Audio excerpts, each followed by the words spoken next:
Welcome to the Thriving Solopreneur Show, where you learn the stories and systems that have turned hardworking, self-employed business owners like yourself into highly successful, leisurely entrepreneurs.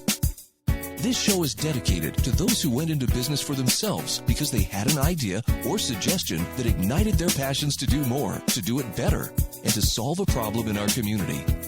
Whether your business started in a basement, a garage, or at a kitchen table, this episode will bring to you a system, a tip, or an entrepreneur that has been where you are and can guide you to living the fulfilling life you desire for yourself. Here's your host and serial solopreneur, Janine Bolon. Welcome to the Thriving Solopreneur Show, and this is Janine Bolon. I just wanted to chat with you a little bit today about, is your business feeding you?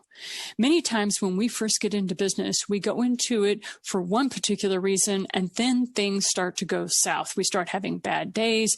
We're having difficulty with cash flow. Things start getting to a point where we just want to rip our hair out.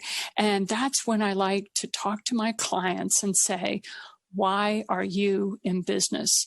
So one of the best things you can possibly do if you're just starting out in business is to sit down and write out, even if it's like a journal entry, why are you going into business? Now, with my clients, I have found that there are three primary reasons people go into business.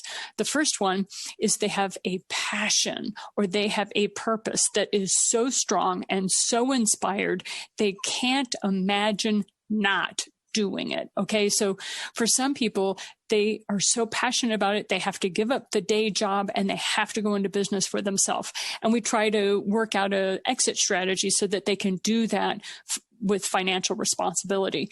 The other one is sometimes people have been sitting deep in meditation of some form or another, and all of a sudden they're hit with what I like to call the lightning bolt. This is the same thing that happens to you when you're in the shower and you're sitting there kind of minding your own business, washing your hair, and the next great idea hits you. That's another reason people go into business, is because an idea, a thought has come to them that is so outside of their normal realm, they just know they need to pursue it. The best thing is the slow grower, though. That is one of those, it kind of sneaks up on you where you get into business because you have a passion or a purpose, but it was like a slow growing desire that all of a sudden, the next thing you know, you're standing in front of a small tree and you're like, oh my gosh, I should go into business for myself. This is another way. So when we really start digging into why are you in business for yourself, realize that one of the primary reasons is because of some passion or purpose. That's kind of the first area or demographic of clients that I have. The second one is someone has invented something. Now, you may not think you're an inventor, but let me clarify what I mean for an inventor. Some people think that in order for you to be an inventor, you have to come up with sliced bread or the disposable razor or a better mousetrap. It has to be something really physical. Well, did you ever consider yourself as an author? Did you write a book? That you have invented something. That book did not exist. You invented that book. So I want you to start seeing yourself not only as an author, but also an inventor. Well, let's talk about online course creators. Okay. If you have built an online course, you're an inventor. That course didn't exist before you got your hands on it. You have invented something. Okay. The next one that's easier for a lot of us to understand is if you're an artist of some kind. Are you sculpting things? Are you doing stained glass? Are you working with sculpting? These are another area that you can definitely say you have invented something that did not go before. Same thing with music and some other niche form of art or creativity. So realize that as a business owner, you are a creative, and start making sure that your business is feeding you in that way as well. If you are going to be a solopreneur and you're going to thrive, there are several ways your business needs to feed you, and it's not just the money. Now, let's talk about that third thing, all right? There are three types of reasons that people go into business, or three demographics that seem attracted to my work, and that is you have a passion or purpose. The second one is you invented something and you want some help building that up. And the third thing is you're part of a direct marketing firm or you wanted to make a little extra money on the side, and a side hack you got into was an MLM or a multi-level marketing firm or a direct marketing firm, right? Some examples of that are like Mary Kay, Send Out Cards, Juice Plus, Arbonne, doTERRA, Young Living, and Avon, just to name a few. Now, one of the things about MLMs is they are so perfect for people who have never gone into business for themselves before, and they decide they want to make a little extra money. They feel passionate about a product or a service that the company is offering, and it also keeps them connected with people. So in that arena, please realize, is your business feeding you? And there are 3 areas you need to make sure your business is feeding you so that you can truly thrive as a business owner. So once you've sat down and figured out why you were in business, whether it was because you had a passion or a purpose, because you invented something, or you wanted a business on the side for whatever reason that was, let's just say money, or you wanted a little extra income so you could do things you wanted to, that these 3 reasons are perfectly legitimate reasons for going into business. Now, how does your business need to feed you? Well, there's the very practical thing is, if you are not making a profit, if you are not making money, then you are not in business. Now, I know that sounds really brass tacks, right? That is just basic business building. However, you will be amazed at how many clients come to me who are horrifically in debt. They're not making any money. They don't have cash flow, and yet they say they're in business. And I'm like, no, you're not. You're not in business because you don't have any money coming in. Okay, so you have to have money coming in to be a business, all right?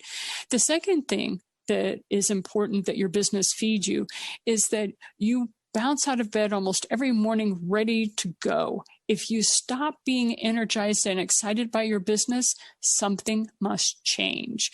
This is usually when I sit down with my statements from the previous month and I see how I'm doing and I start making changes based on how I'm feeling about my business. If I'm not feeling really good about my business, I stop working. Yes, that's correct. I stopped working because I have to go for a walk. I have to go engage in some other way. Most of the time it's nature for me. I have to go out into nature, get away from my business. And usually I'm inspired to move in another direction. And that is a way my business feeds me. It has to feed me emotionally. It has to feed me fiscally with good quality money so that I can pay the bills. And the third thing is I had better be helping people. The reason I got into business was I knew I had a lot of knowledge between my ears and I wanted to help people learn from my mistakes and make different mistakes. Does that make sense? So I've known I'm always going to be a teacher. And so I got into course creation and I got into writing books. So I hope this has been helpful for you for today. Sit down today, take maybe 10, 15 minutes tops, write down, why am I in business? And then look at it as, is it because of a passion or purpose? Is it because you invented something or you created something? Or is it because you just wanted a side hack to make a little extra money so you could do something with the grandkids? You know, there's a lot of people doing that sort of thing. And so figure out that why. And then once you figure out that why, the next question you write down at the top of your paper is my business feeding me? Is it feeding me financially? Is it feeding me creatively with my heart, with my passion? And is it feeding me to where I am helping those people that I wanted to serve when I got into that business? Because face it, as a business owner, you're a leader. You're inspiring someone with your business. And it is your responsibility to stay in that mode of service because we are service professionals or service leader professionals, however you want to flip that around. So today, take that 10 to 15 minutes and answer those questions at the top of your paper and make sure you stay in the correct mode so that you stay a thriving solopreneur. Because if you're not making a profit, you can't keep creating. So make sure you're making the money, make sure you're keeping your costs low, and make sure you don't forget, why are you in business? Have a great day. Thank you for listening to the Thriving Solopreneur Show. We hope you found this episode helpful and uplifting. Be sure to visit us at JanineBolon.com/podcast, where you'll find a library of videos, books, and podcast programs to guide you to the future you envision for yourself. We also ask that you visit our sponsor, the8gates.com, for the books and online courses that share with you the debt-free living lifestyle that allows business owners like yourself to flourish. Have a great day, and see you next time.